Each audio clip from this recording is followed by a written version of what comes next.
क्या आपने कभी सोचा है कि बिना मेहनत के बार बार थकान क्यों होती है? क्या आपको या आपके किसी अपने को बार बार पेशाब आना, प्यास ज्यादा लगना या बिना वजह वजन कम होने की शिकायत है? क्या कभी आपको डॉक्टर ने कहा है कि आपकी शुगर बॉर्डर लाइन है, आपको अब ध्यान रखना पड़ेगा? दोस्तों, ये सब संकेत डायबिटीज मेलाइटस की हो सकती है। दोस्तों, भारत को आज दुनिया का डायबिटिक कैपिटल कहा जाता है। हर 10 में से लगभग एक भारतीय को डायबिटीज है। लेकिन दोस्तों, सबसे डरावनी बात यह है कि कई लोग जानते भी नहीं है कि उन्हें डायबिटीज की शिकायत है। तो आज का यह वीडियो आपके लिए बहुत जरूरी है, क्योंकि इसमें हम स्टेप बाय स्टेप जानेंगे डायबिटीज क्या है, क्यों होती है, यह कितने टाइप की होती है और इसके रिस्क फैक्टर्स क्या क्या है, इसके सिम्टम्स को आप कैसे पहचानेंगे, डायग्नोसिस के लिए कौन कौन से टेस्ट होते हैं, ट्रीटमेंट के अंदर हम लाइफस्टाइल चेंजेस के बारे में और एलोपैथिक मेडिसिन के बारे में जानेंगे। इसके साथ साथ डायबिटीज से होने वाले कॉम्प्लिकेशंस तथा इसके जो प्रिवेंशन है वो कैसे किया जाता है,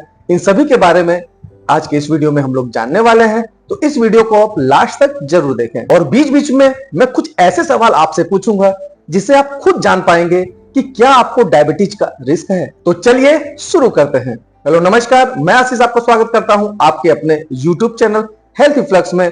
जैसा कि आप लोग जानते हैं कि चैनल एक स्वास्थ्य से संबंधित चैनल है। इसके अंदर स्वास्थ्य से संबंधित आप लोगों को जानकारियां दी जाती हैं, जैसे किस बीमारी में किस प्रकार की मेडिसिन खानी है, उसके क्या इफेक्ट है, क्या साइड इफेक्ट है, इसके बारे में बताया जाता है। इसके साथ साथ कुछ ऐसे लाइफस्टाइल चेंजेस के बारे में बताया जाता है कि जिसको अगर आप अपनाते हो तो निश्चित तौर पर आप अपने लाइफ को और भी बेहतर बना पाएंगे।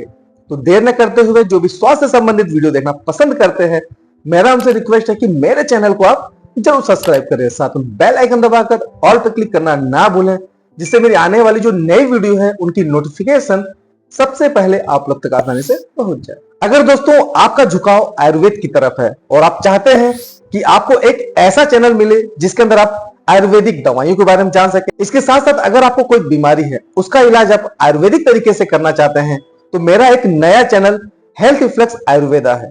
इसके अंदर मैं आप लोगों को आयुर्वेदिक दवाइयों के बारे में बताता हूं, अपने बीमारियों का आप आयुर्वेदिक तरीके से कैसे इलाज कर सकते हैं, इन सभी के बारे में बताता हूं। अगर आप आयुर्वेद से संबंधित चैनल देखने के लिए इच्छुक हैं तो मेरे नए चैनल हेल्थ इफ्लक्स आयुर्वेदा को सब्सक्राइब करना ना भूलें। तो दोस्तों, सबसे पहले समझते हैं कि ये जो डायबिटीज है वो क्या है। डायबिटीज मेलाइटिस का मतलब है कि खून में शुगर यानी ग्लूकोज की मात्रा का ज्यादा होना। ग्लूकोज हमारे शरीर का ईंधन है और इंसुलिन वह चाबी है जो इस ईंधन को हमारी कोशिकाओं तक पहुंचाता है। जब शरीर इंसुलिन को सही तरीके से नहीं बना पाता या इंसुलिन का असर कम हो जाता है, तब जाके खून में ग्लूकोज जमा होने लगता है और यही है डायबिटीज मेलाइटस। सोचिए, अगर आपके गाड़ी में पेट्रोल है और वह इंजन तक पहुंचे ही ना, तो क्या आपकी गाड़ी चलेगी? बिल्कुल नहीं। वैसे ही हमारे शरीर में एनर्जी है, लेकिन डायबिटीज में कोशिकाएं उसका इस्तेमाल कर ही नहीं पाती। डायबिटीज के मुख्य रूप से दो प्रकार हैं। टाइप 1 डायबिटीज, यह आमतौर पे बच्चों तथा युवाओं में होता है। इसमें शरीर का ही इम्यून सिस्टम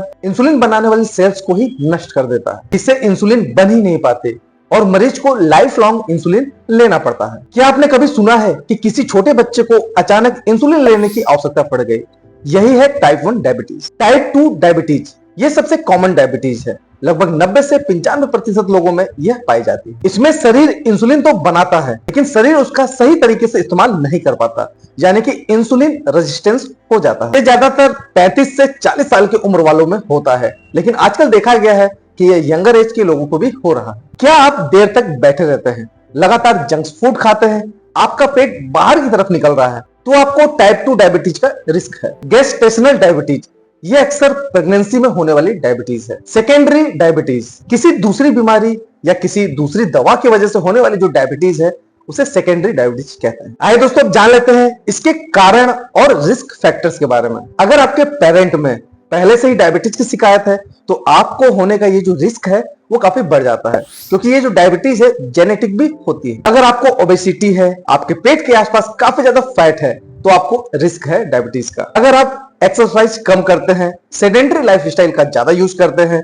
तो भी आपको डायबिटीज होने का खतरा बना रहता है। आप स्मोकिंग करते हैं, अल्कोहल का यूज ज्यादा करते हैं, तो भी आपको डायबिटीज होने का रिस्क काफी ज्यादा है। हाई बीपी, हाई कोलेस्ट्रॉल और हाई स्ट्रेस, ये सब भी डायबिटीज होने के कारण हो सकते हैं। दोस्तों, डायबिटीज को साइलेंट किलर कहा गया है, लेकिन इसके कुछ संकेत भी दिखाई देते हैं उसे आपको पहचानना है। बार बार पेशाब आना, बार बार प्यास लगना, भूख ज्यादा लगना, थकान होना, कमजोरी लगना, बिना किसी वजह के आपका वजन लगातार कम होना, अगर आपको चोट लग जाए, आपको घाव हो जाए तो वो धीरे धीरे काफी देर में ठीक होना, आंखों से धुंधला दिखाई देना, ये सभी सिम्टम है, ये संकेत है जिससे आप पहचान सकते हैं कि हो सकता है कि आपको डायबिटीज का रिस्क हो रहा है। क्या आपको लगता है कि आप रात में लगभग 2 से 3 बार पेशाब करने के लिए जाते हैं? तो ये डायबिटीज का पहला संकेत हो सकता है। दोस्तों, डायबिटीज के जांच के लिए मुख्यतः 3 टेस्ट होते हैं। फास्टिंग ब्लड शुगर, इसकी जो नॉर्मल रेंज है वो 100 mg पर DL से कम होनी चाहिए। अगर इसकी रेंज 100 से लेकर 125 तक आती है तो आप प्री डायबिटीज के स्टेज में हैं, और 126 या उससे ज्यादा आपकी रेंज आती है तो इसका मतलब आपको डायबिटीज है। पोस्ट प्रेंडियल ब्लड शुगर यानी कि आफ्टर मील, इसकी जो नॉर्मल रेंज है 140 mg पर DL से कम होनी चाहिए। 140 to 199 प्री डायबिटीज के संकेत हैं। 200 and 200 अबव कंफर्म करता है कि आपको डायबिटीज है। HbA1c टेस्ट, ये लगभग 3 महीने की शुगर का औसत दिखाता है। इसकी जो नॉर्मल रेंज है 5.7% से कम होनी चाहिए। 5.7 to 6.4 pre diabetic stage, 6.5% and above confirm diabetes. क्या आपने पिछले 1 साल में HbA1c टेस्ट कराया है?